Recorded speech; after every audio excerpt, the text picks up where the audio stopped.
With discreet tampon boxes, no one will ever know you've got your period. Oh, yeah. I think the fact that you've got a hot water bottle clamped to your guts and you're trying to knife everyone you meet might just give it away. That's it, ladies and gentlemen. You've been great. Thanks a lot. My name's Ben Elton. Good night.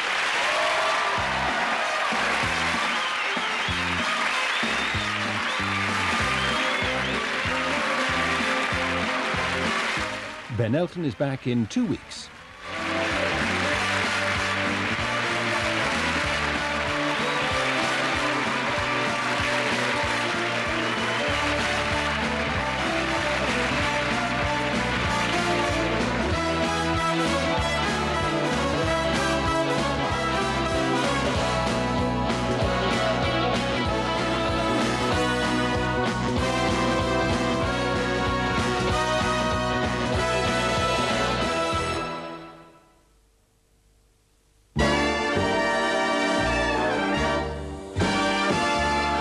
Picasso's Demoiselle d'Avignon is such an icon that people have forgotten the story behind it. It's an extraordinary story, a lurid story of larceny and betrayal. And I think this is a very small price to pay for what is probably the greatest painting of the 20th century. John Richardson counts the cost of Les Demoiselles d'Avignon, Sunday, 8:20 on BBC2. Now on BBC1, Question Time with David Dimbleby.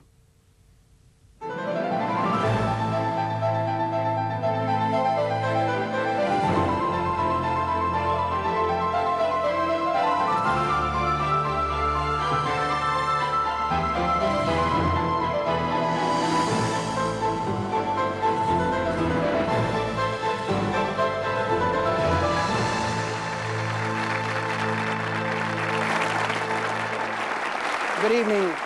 Tonight we're in Belfast, and our audience, a cross-section of the public who've come to question and put their views to the politicians and public figures who are going to be around our table. Our first guest, the Secretary of State for Northern Ireland, Sir Patrick Mayhew. Patrick Mayhew is a barrister and a former Attorney General. He gave John Major his first job as his parliamentary private secretary when he was at the Home Office. And John Major returned the compliment by giving Patrick Mayhew the only job he'd always wanted to do, this one in Northern Ireland. His mother's family are Anglo-Irish. They settled in Cork, in the Republic, in the 13th century. Next, Labour frontbencher who speaks on women's issues, Claire Short.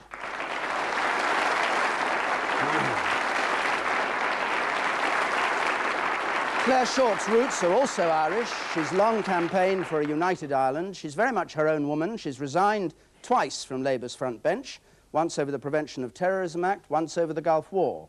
She wants more women to change the face of the House of Commons, and at least 80 of them Labour, by preventing some constituencies from choosing men as their candidates.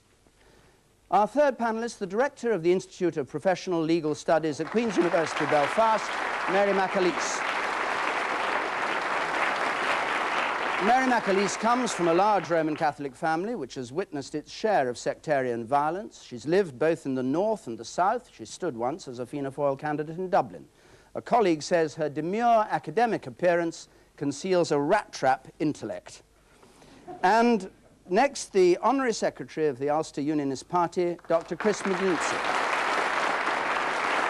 Chris McGimpsey is a historian. He was educated in Belfast, in New York, and in Edinburgh. He's a regular visitor to the south, and now an Ulster Unionist councillor representing a working-class ward in West Belfast.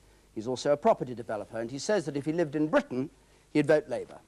Well, now, just a reminder that none of our panel know the questions that are going to be put to them tonight. They come as a complete surprise. Let's have the first one, which comes from the Reverend Mervyn MacLean, as a Church of England priest and head of religious education at Banbridge Academy. Does the panel think society sets too high moral standards for people in public office? Claire Short. No, I don't think that at all. I think people are very reasonable, and just as they are with their neighbours and friends. We all have to try to be good and decent, and sometimes we're not as good as we should be. But people hate hypocrites. And if people in public life are preaching at people and, for example, denouncing single-parent families as though they're sort of immoral burden on the country, and then it is revealed that they've created lots of single parents themselves, people get very angry, and quite rightly. Hypocrisy is vile.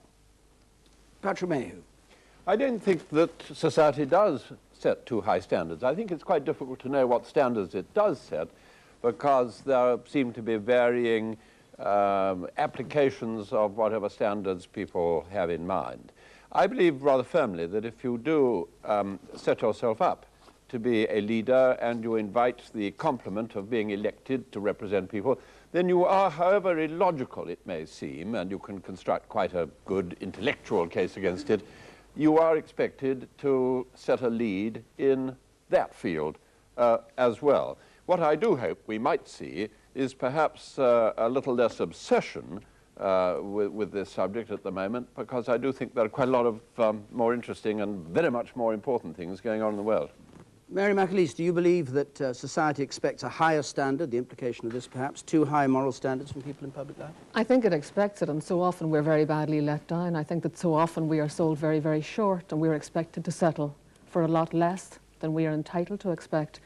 And I think part of the reason for that is that people have been led to believe that things like integrity and decency are divisible, that you can have a public persona and a private persona, and that those two people don't have to be integrated into one whole, and that you can do things in public life and pretend to be things, create images about your integrity and your decency in public life, and then do something quite different in private, and that one is not entitled to comment or to insist that those two lives be integrated.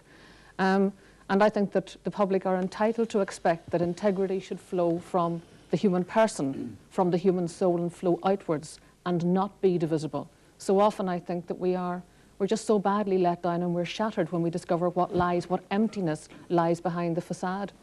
What do you think of that, John?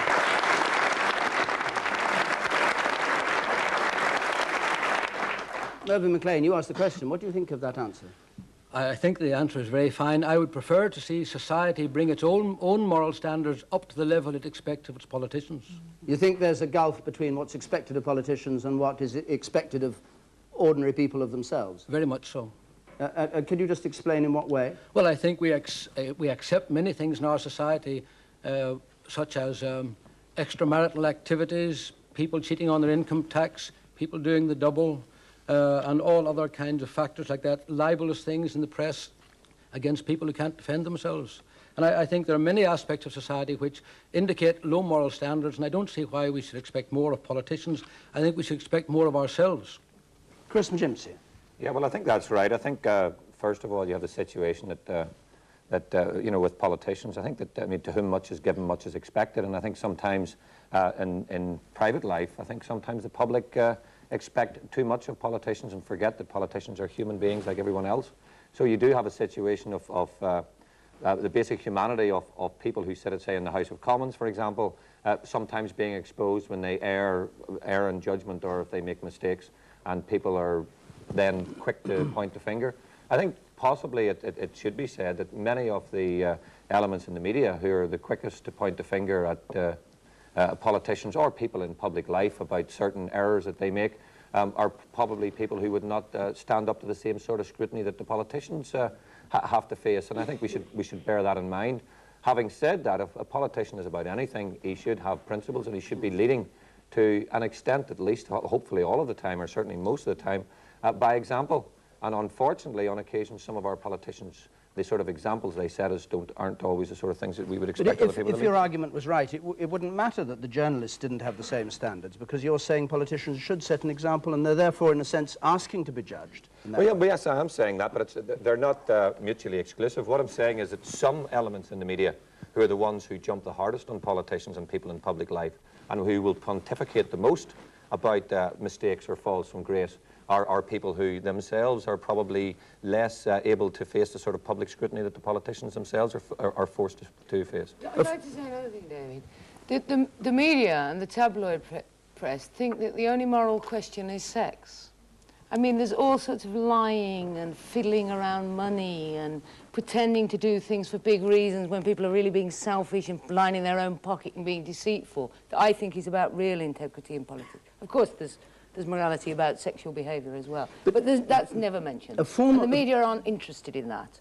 And sex sells newspapers. And the same newspapers that make sex sleazy and vile and belittle it, then they pretend to denounce any kind of sexual misbehaviour. And there's a deep hypocrisy there as well. But you may have seen a former Conservative MP, Matthew Parris, writing in the Times this week, saying that the actual business of going into politics makes people embrace hazard, in his words, as a means of escape. That it is a profession that attracts people who have doubts about themselves or uncertainties, who look to it.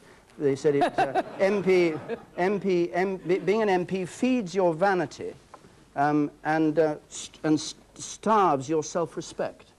Patrick Mayhew. Well, I've never found that particular attraction in politics. I've found plenty of other attractions in politics, but I've never found it particularly attractive that you live on the edge of a precipice, which seems to be Matthew Parris's thesis. I don't go along with that at all. I think I'd just like to add one little thought to this interesting discussion, and it's this, that you face here a conflict between people who do expect, and I've already said I think they're right, they do expect their politicians to set a particular lead and not to represent the mass of frail mortality in this way. And at the same time, ever more increasingly, people are selected to the candidates on the basis that they are ordinary people just like us. And there's a conflict there. Does anybody... I don't know if that's true, David. I'm not sure that I agree with Sir Patrick there. I think that very often politicians hold themselves out as representing an image, an acceptable image. I take, for example, the family values argument. A number of people have made the running on family values, and I think it's particularly true in the Conservative Party and the Tory Party, and they have stood for that. And not everybody fiddles tax, not everybody has extramarital affairs. There are, I would say, the backbone of this country are good, ordinary, decent people living good lives of real integrity. They are the people who fall for the image, vote for the person, and then feel a very deep, deep sense of not just resentment, but real hurt then when that person does not live up to the image, and in fact never was going to live up to the image, because image is all it ever was.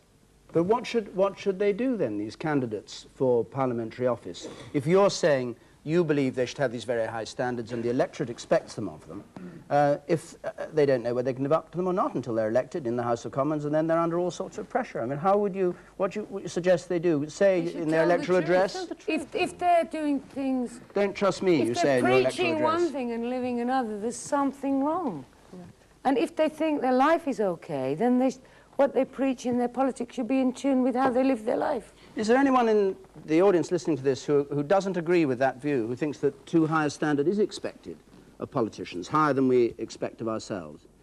Anybody have any? Yes, down here in the front. I would like to know how many politicians who could be very good politicians if given the chance refuse to get into mainstream politics because they have too many skeletons